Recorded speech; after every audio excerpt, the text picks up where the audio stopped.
السلام عليكم متابعي قناة أخبار الساعة. تتعرض القناة يوميا إلى كم هائل من التبليغات أدت إلى الحد من انتشار الفيديوهات. المرجو منكم دعم قناتكم التي تعنى أولا وآخرا بالدفاع عن المغرب وتنوير الرأي العام بكل ما يتعلق به بخطوات بسيطة هي كالآتي: تسجيل الإعجاب بالفيديو، الاشتراك في القناة، وتفعيل التنبيهات، ثم التعليق على الفيديو، وشكرا. Premier trimestre de l'année 2024, l'Algérie a gagné très peu d'argent. Par rapport à tous les trimestres de l'année 2023, le premier trimestre de l'année 2024 a été le trimestre où nous avons gagné le moins d'argent. Le moins d'argent. Je parle, un pays qui gagne de l'argent, c'est d'abord ses exportations. Les revenus d'un pays viennent de deux sources essentiellement, ses exportations et sa consommation interne. Sa croissance économique d'un pays, la croissance économique d'un pays, c'est-à-dire la capacité de créer des richesses et de ramener des revenus dans les caisses du trésor public de son pays ou des principales institutions financières du pays, viennent de deux circuits principaux. Les exportations à travers sur les marchés internationaux et la consommation nationale interne à travers le marché national. Nous dépendons des exportations. Pourquoi? Parce que tout ce que nous consommons en interne, c'est du dinar. Les produits que nous consommons sur le marché national, c'est du dinar. Et le dinar n'est pas une monnaie convertible. Quand les gens me disent, moi j'ai vraiment, les Algériens n'arrivent pas à comprendre, quand ils entendent des discours, on leur dit, voilà, le PIB de l'Algérie sera 200 milliards, il est de 200 milliards, il sera 300 milliards, bientôt 400 milliards. C'est complètement faux. Le PIB de l'Algérie, il est à 80%, entre 75, je dirais même, 75, entre 75%, entre 75 et 80%, il y a en dinars. Parce que, mis à part le pétrole et le gaz, on n'exporte rien. On exporte très peu de choses. Or, nous, pour pouvoir acheter les produits de première nécessité avec lesquels nous comblons nos principaux besoins, les besoins alimentaires, nous avons besoin de devises. Le blé que nous ne produisons pas et qui est important, qui est nécessaire pour qu'on mange, pour nourrir notre population, il faut l'acheter en devises. Le maïs, il est acheté en devises. Le soja pour les huiles alimentaires, les huiles de table, il est acheté en maïs. La poudre de lait, elle est achetée en devises. Le soja est acheté en devises. L'orge est acheté, bon, l'orge on produit un peu, ça va.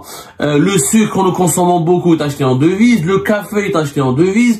Les médicaments sont achetés en devises. Les armes sont achetées en devises. Les voitures, les équipements industriels, les pièces détachées, les machines, les vêtements, ils sont achetés en devises. Il faut savoir que on aurait pu se prévaloir d'un PIB important et considérable, même s'il était en dinars, si on avait la capacité de produire plus de 50% de ce que nous consommons au quotidien.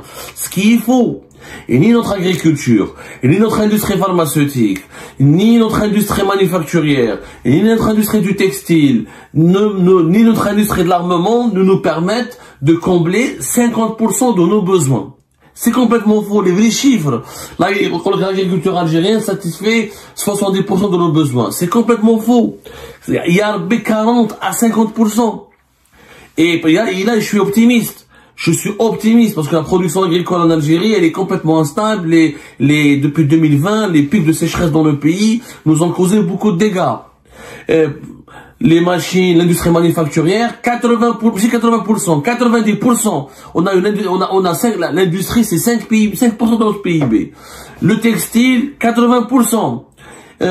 Dans tous les domaines, les médicaments, l'industrie pharmaceutique algérienne, c'est 70% des besoins du pays. C'est complètement faux. C'est des chiffres extrêmement exagérés. La réalité, quand on prend en compte les calculs de l'importance des matières premières, de certains composants depuis l'étranger pour fabriquer certains génériques, le vrai médicament algérien existe très peu. Et les médicaments pour certaines maladies rares et compliquées et les maladies ce qu'on appelle les maladies du développement, comme le cancer, le diabète, etc., c'est 70% à 80% de dépendance vis-à-vis de l'étranger. Donc on a besoin de devises.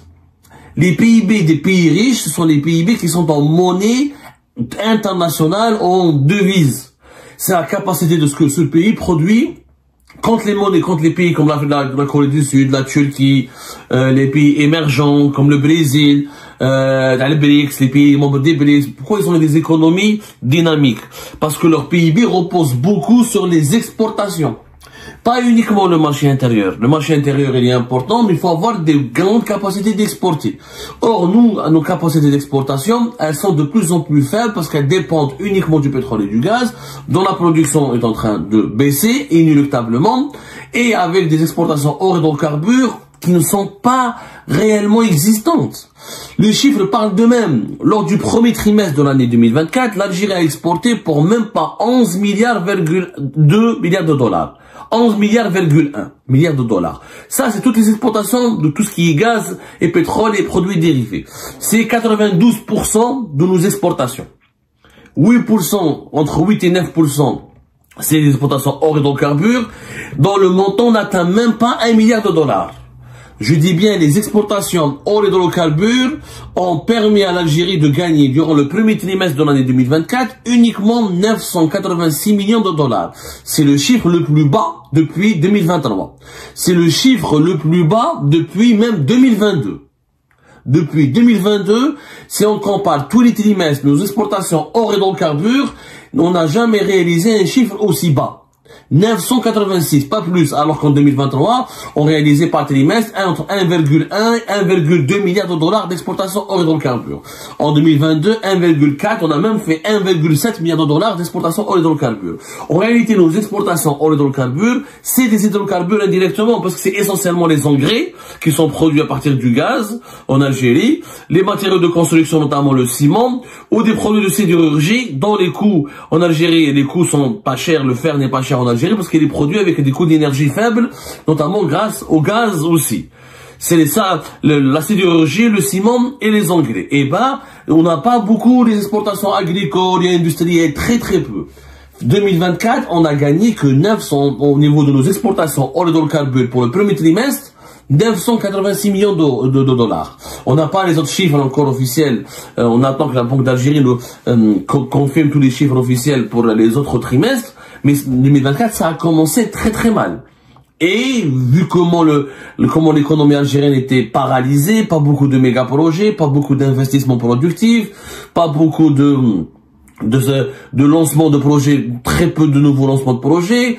Le pays est resté dépendant des hydrocarbures. Comme les prix du gaz et du pétrole ont baissé en 2023 par rapport à 2022, ils ont encore plus baissé en 2024 par rapport à 2023 en 2022. Donc nos revenus sont en train de chuter.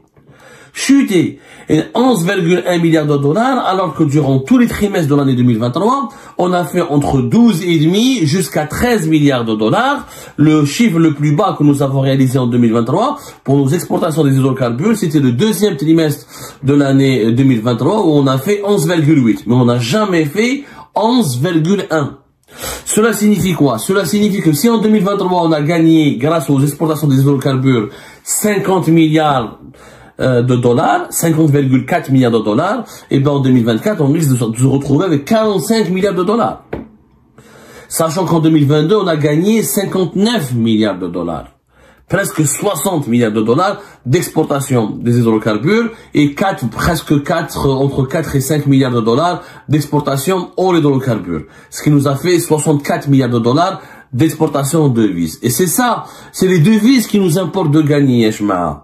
Ça sert à rien de parler d'exportation, de PIB de l'Algérie, de production nationale, si tu produis en dinars. Tu n'as rien à faire. Parce que ton dinar, tu ne peux pas l'utiliser pour produire, pour importer les produits de première nécessité que tu dois acheter en devise. Si on produisait le blé, le sucre, les voitures, les vêtements, les médicaments, et on est autosuffisant, ou au moins autosuffisant à 60-70%, je pourrais vous dire c'est pas un problème. Ce qui n'est pas le cas. D'ailleurs, c'est pour ça que les restrictions aux importations en Algérie ont fortement aggravé l'inflation, ont fortement suscité un grand inconfort de la population et ont fait aggraver la misère sociale parce que la production locale ne peut pas satisfaire les besoins locaux. La preuve, elle est là. Si on avait une grande production locale, on aurait pu avoir des exportations hors hydrocarbures plus diversifiées. Donc, la situation très compliquée, vraiment compliqué. Ça veut dire, franchement, on se dirige vers un niveau 2024. On va attendre la clôture des comptes, mais on risque entre 46, peut-être 45, 46 milliards de dollars d'exportation, et c'est très peu. Très peu. Le budget du ministère de la Défense nationale en Algérie est de 25 milliards de dollars. Qu'est-ce que tu vas financer avec 45 milliards de dollars d'exportation? Tu peux rien de recettes en devises, même pas d'exportation, de recettes en devises. C'est très peu. Et encore, tout ne part pas dans les caisses de l'État. Ce qui part dans les recettes ce qui part dans les caisses de l'État, c'est les recettes avec la fiscalité pétrolière. Parce que Sonatrach, elle exporte et ses associés prennent leur part. Ensuite, ils payent l'État algérien à travers des impôts et des taxes, etc. Et c'est ce qu'on appelle la fiscalité pétrolière. Sur les 45 milliards de dollars d'exportation, on va ramener, peut-être on va gagner quoi? Ce sera même pas 20 milliards de dollars. Ça risque d'être même pas 20 milliards de dollars pour les recettes de l'État algérien. C'est très très peu. Ça veut dire que tout le reste, l'État algérien doit faire toutes ses dépenses avec des dinars qui ne valent rien, parce que les dinars, tu peux pas les utiliser sur le marché mondial. Donc, nous sommes dans une situation économique hyper compliquée, avec des exportations d'hydrocarbures qui fonctionnent, qui ne décollent pas. 986 millions de dollars pour le premier trimestre de l'année 2024, c'est très très peu, c'est la performance la plus faible par rapport aux années à tous les trimestres, par rapport à tous les trimestres de l'année 2022 et 2023, et la même chose pour les hydrocarbures. Pour les hydrocarbures, on est faible, il faut dire la vérité. On perd en termes d'exportation de pétrole. Durant le premier trimestre de l'année 2024, on a gagné que 2,9 milliards de dollars. Alors que durant l'année 2023, on avait l'habitude de gagner plus de 3,1 milliards de dollars. La même chose pour le gaz. Le gaz, par exemple, on a gagné que 1,4 milliard de dollars. Alors que d'habitude, en 2023, par rapport aux autres trimestres de l'année 2023, on a gagné entre 1,8 jusqu'à 2,4 milliards de dollars. Et nous avons donc une problématique au niveau des revenus de nos devises. Ça c'est le GNL, hein, pas le gaz naturel, je parle du GNL. Dans le GNL, on va lui consacrer une émission à part, parce que les capacités de nos exportations, elles sont en chute libre. Elles sont vraiment en chute libre. La quantité, les volumes de gaz GNL exportés par l'Algérie en début de l'année 2024 par rapport à 2023 en 2022, c'est en chute libre. Il y a un gros problème au niveau de la production du GNL. Et là, on enquêtera là-dessus, on en parlera. Mais le gaz naturel, c'est 3 milliards de dollars de revenus pour l'Algérie durant le premier trimestre de l'année 2024. C'est encore très peu, c'est le chiffre le plus bas par rapport à tous les trimestres de l'année 2023 où nous avions l'habitude de gagner entre 3,9 et 4,2 milliards de dollars. Une chute de 20 à 30% même. Tu passes de 4,2 de 3,9 à 4,2 milliards de dollars par trimestre à peine 3 milliards de dollars par trimestre. C'est dangereux. C'est dangereux. Et pourtant, au niveau des quantités, on a exporté 14 milliards de mètres cubes. C'est-à-dire, on a exporté plus de gaz que le premier trimestre de l'année 2024. L'Algérie a exporté plus de gaz en termes de volume par rapport à tous les autres trimestres de l'année 2023, où le volume moyen de nos exportations était entre 7 et 9, même presque 10 milliards de mètres cubes. Là, nous avons exporté pour les 3 premiers mois de l'année 2024 14 milliards de mètres cubes. Et ça nous a ramené que 3 milliards de dollars. C'est très peu. C'est très peu. Sachant que nous avons des importations à financer et que les importations ont augmenté de façon significative durant le premier trimestre de l'année 2024, puisque les importations ont atteint 11 milliards de dollars. Nous avons gagné que 11 milliards de dollars au niveau de nos exportations et nous avons dépensé pour nos importations durant le premier trimestre de l'année 2024 11 milliards de dollars. 11,1. C'est exactement le même chiffre de nos exportations. 11,1 milliards de dollars d'exportation, 11,1 milliards de dollars d'importation. C'est-à-dire que la balance commerciale commence à être donc les excédents que nous avons réalisés en 2022 et en 2023 sont en train de disparaître. Ouais, 11,1 milliards de dollars avec les restrictions. C'est-à-dire qu'on n'importe pas ce qui est nécessaire, on importe ce qui est vital pour permettre au pays de fonctionner normalement, le plus normalement possible. On ne se permet plus de luxe. Parce qu'en 2023, on a eu une facture de nos importations de 42 milliards de dollars. Cette année 2024, elle va atteindre pratiquement 43-45 milliards de dollars facilement. Parce que j'imagine que lorsqu'ils ont vu, que les dirigeants algériens, lorsqu'ils ont vu que nos revenus en devises ont baissé par rapport à 2023, ils ont essayé certainement vers les 2 derniers trimestres de l'année 2024 de serrer encore plus le vis. C'est pour ça qu'il n'y a pas des pièces détachées, il n'y a pas beaucoup de médicaments, il y a un manque de matières premières pour certains produits agroalimentaires, il y a un manque de vêtements, il y a certains produits électroménagers qui manquent en Algérie, il y a une véritable pénurie de certains produits de large consommation, parce que la facture, le régime algérien, les dirigeants algériens, l'État algérien tout court, est en train d'essayer de serrer le vis au niveau des importations pour essayer toujours de maintenir un équilibre fragile entre importation et exportation. C'est la seule politique qui est menée en ce moment en Algérie depuis 2020. C'est la seule boussole. Les autorités algériennes ont une seule feuille de route. Comment? Il faut toujours faire en sorte que les exportations dépassent les importations pour qu'il y ait un excédent. Sinon, on est dans le déficit et sinon, on est obligé de combler le déficit avec les devises des réserves de change. Or, c'est pas possible pour un pays de presque 50 millions d'habitants maintenant de continuer à restreindre les importations. 42 milliards de dollars dans un pays de 46-47 millions d'habitants, c'est très peu. Un pays qui ne produit pratiquement pas ce qui est nécessaire pour lui. Si on, encore une fois, si on était autosuffisant, et aucun pays au monde n'est autosuffisant à 100%. Si on était autosuffisant à 60% ou à 70% en médicaments, en nourriture, en textile, en machines industrielles, etc., oui, il n'y aura pas de problème. Mais c'est pas possible, on n'est pas autosuffisant. Donc, on est en train de s'appauvrir.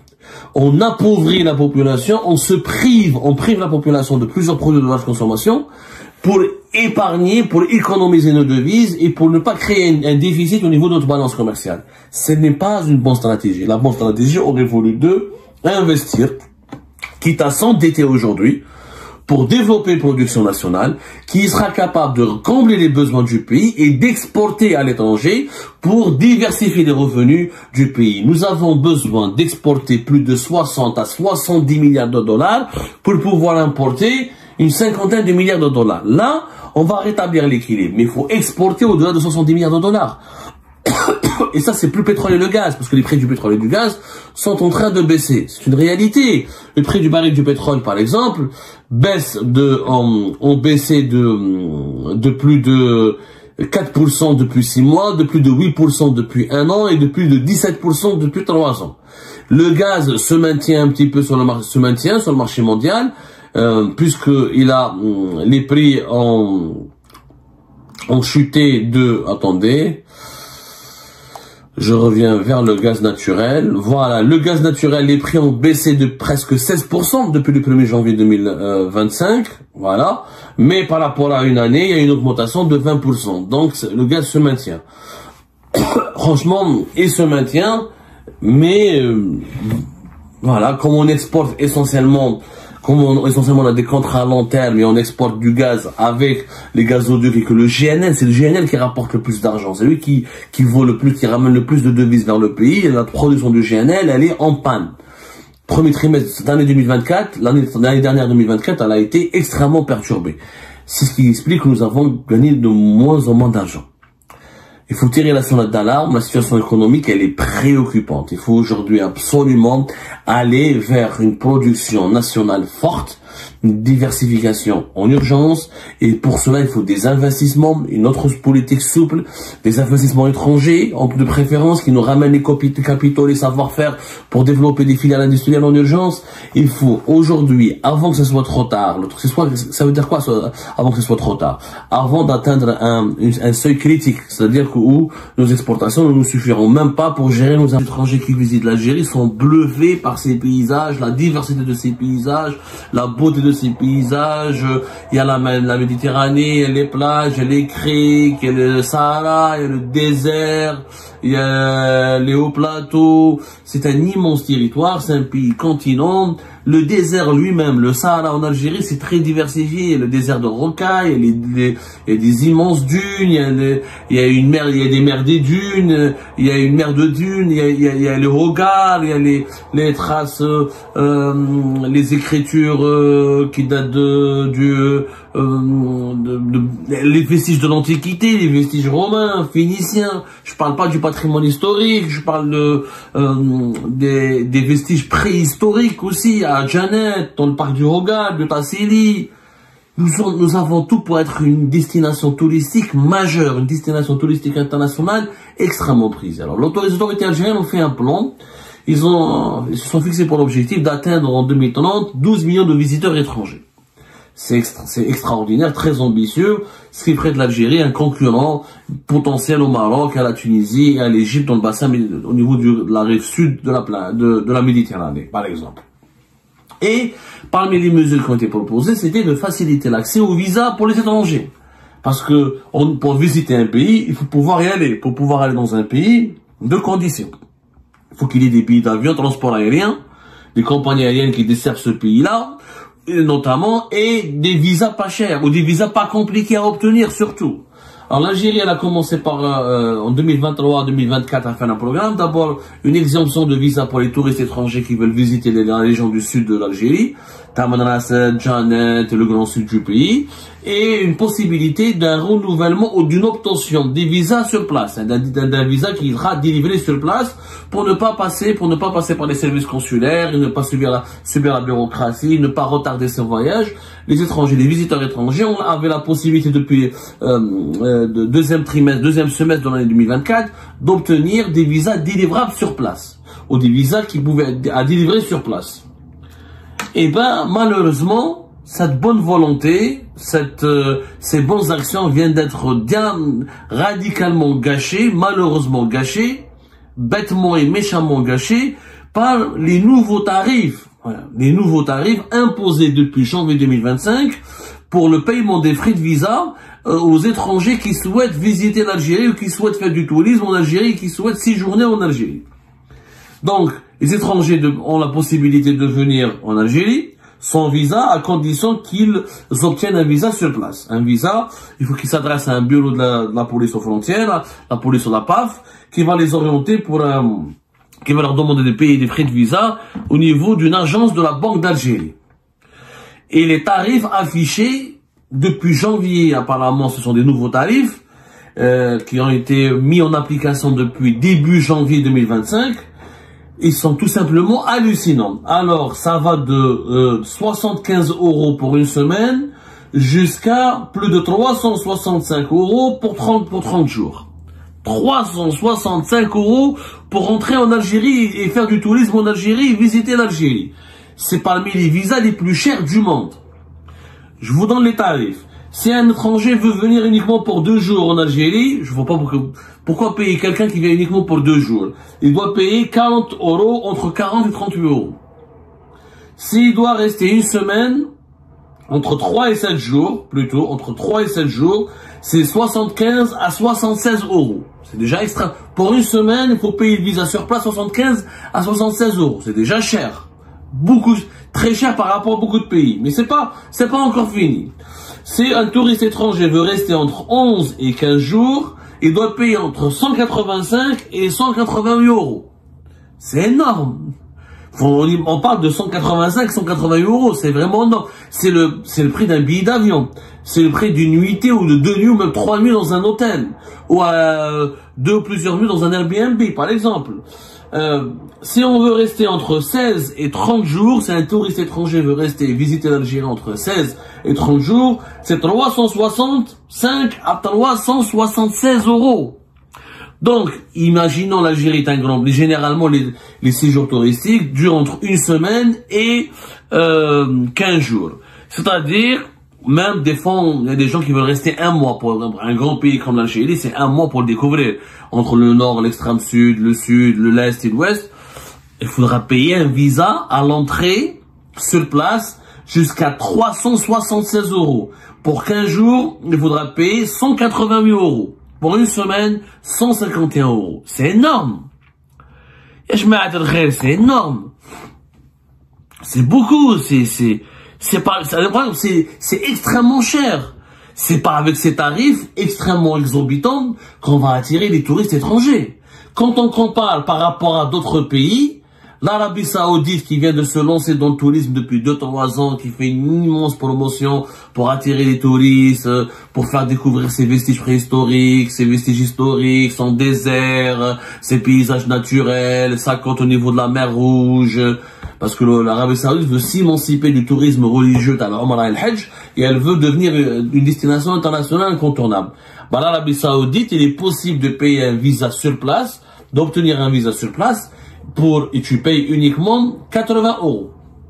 80 €, pas plus. Et tu restes entre une semaine et un mois. 80 € pour aller en Arabie Saoudite. Et en Algérie, 188 ou 376 ou minimum 151 €. Yeah, baby, c'est énorme. On est 2 fois plus cher que l'Arabie Saoudite. Alors l'Arabie Saoudite, c'est un pays riche, compliqué, c'est un pays conservateur, qui était longtemps fermé, pétrolier. Normalement, ils n'ont pas besoin de tourisme. Et au moins, ils font plus d'efforts que nous, qui ont plus besoin d'eux que de touristes, parce que nous n'avons pas les mêmes, on n'est pas un pays aussi riche, ou ces grands producteurs et exportateurs de pétrole comme l'Arabie Saoudite. L'Égypte, sur place, tu payes 25 $ pour obtenir un visa. Uniquement 25 $. À partir de 25 $, tu peux avoir un visa d'entrée à payer sur place, où tu voyages et tu résides dans le pays, etc. Psef, ya jma'a. Entre, ça commence de 76 € pour une semaine, jusqu'à 376 € pour un mois. C'est trop. Et, en Égypte, qui est un pays, vraiment un pays touristique, il y a les pyramides, il y a l'Alexandrie, Sharm el-Sheikh, etc. Les touristes ont de quoi voir en Égypte. 25 $ pour un mois. En Algérie, un mois, 376 $. Ouais, excusez-moi, 376 $. Ah, voilà, c'est en dollars. 376 $. 376 $ ou 365 €. Pour 15 jours, 185 € ou 188 $. Pour une semaine, encore une fois, 75 € ou 76 $. Pour 10 jours en Algérie, 145 € ou 151 $. C'est extrêmement cher. C'est énorme. On va voir la liste des pays touristiques. La Colombie, par exemple, un pays d'Amérique latine qui est en train de développer le tourisme, qui est en train de, qui veut s'imposer comme une destination touristique internationale, ils ont fait un choix encore plus intelligent. Visa à l'arrivée gratuit. Le touriste qui veut venir en Colombie, gratuit visa à l'entrée. Faut juste dépenser pour tes hôtels, pour ton séjour, pour ton voyage, etc. C'est ce qui fait marcher l'économie nationale, l'économie colombienne. Très intéressant. Les autres pays, par exemple, à Cuba, visa touristique, 25 €. C'est-à-dire que d'aller à Cuba, puis les Caraïbes, etc., où il y a la fête, la fiesta, ou la Havane, ou en Algérie, avec le Meshek à l'Algérie, les problèmes, donc c'était un pays plus fermé, plus conservateur que Cuba, et je dois payer entre, encore une fois, je dois payer entre 185 € ou là, 376 $. Ça n'a pas de sens. Ça n'a pas de sens. La République Dominicaine, visa à l'arrivée gratuite. La République Dominicaine, c'est les Caraïbes. Ou la mer turquoise, gratuit. En Algérie, il faut payer entre 185 jusqu'à 375 € la dollar. C'est extrêmement cher. Le Cambodge, qui est en train aussi de se rattraper, d'essayer de concurrencer la Thaïlande, qui veut s'imposer comme une destination culturelle, originale, authentique. 35 € à l'arrivée pour un visa de 30 jours. 35 € uniquement. Encore. L'Indonésie, il y a Bali, etc. Tu payes pour le visa à l'arrivée 35 € pour 30 jours. Regardez la différence des prix. Le Laos, c'est à côté du Cambodge et du Vietnam. La même chose, 35 $ pour 30 jours. Nous, 30 jours en dollars, c'est 376 $.